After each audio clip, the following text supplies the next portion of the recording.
வீட்டில் இருக்க பொருட்களை வச்சு நல்ல ஒரு டொமேட்டோ பாஸ்தா செய்யலாம். இந்த பாஸ்தா நல்லா சாஃப்டாகவும் ஸ்பைசியாகவும் இருக்கும். அது செய்யறதுக்கு நான் 1/4 கிலோ பாஸ்தா, 6 மீடியம் சைஸ் தக்காளி எடுத்திருக்கேன். இது கூட 3 முட்டை, 10 பூண்டு நறுக்குனது, 4 பச்சை மிளகாய் கீனது, ஒரு கைப்பிடி கொத்தமல்லி தழை எடுத்திருக்கேன். முதல்ல 1 லிட்டர் தண்ணியில 1/2 ஸ்பூன் உப்பு, 1 ஸ்பூன் எண்ணெய் ஊற்றி நல்லா கொதிக்க விட்டுடலாம். தண்ணி கொதிச்சதும் ஒரு 6-7 நிமிஷம் இந்த பாஸ்தா வேக விட்டுடலாம். ஒரு பாஸ்தா எடுத்து ஸ்பூன்ல வெட்டி பார்க்கும்போது வெட்ட வந்துச்சுன்னா பாஸ்தா கரெக்டான பதத்துல இருக்குன்னு அர்த்தம். இப்போ ஒரு பாத்திரத்துல 5 ஸ்பூன் எண்ணெய் ஊத்தி நறுக்கி வச்சிருக்க பூண்டு, பச்சை மிளகாய் போட்டு நல்லா வதக்கி விட்டுடலாம். கூட 1 ஸ்பூன் மிளகாத்தூள் சேர்த்து நல்லா கிளறிக்கலாம். இதுக்கிடையில் தக்காளி நல்லா அரைச்சு வதங்கிட்டு இருக்க பூண்டு கூட சேர்த்து நல்லா கிளறி விட்டுடலாம்.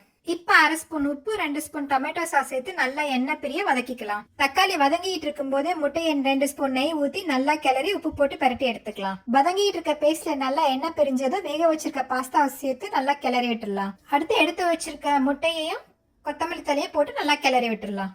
எல்லாத்தையும் சேர்த்து நல்லா கிளறி ரொம்ப நேரம் கிண்டாம ஆஃப் பண்ணிடலாம். இப்ப நல்லா டேங்கியான பாஸ்தா ரெடி.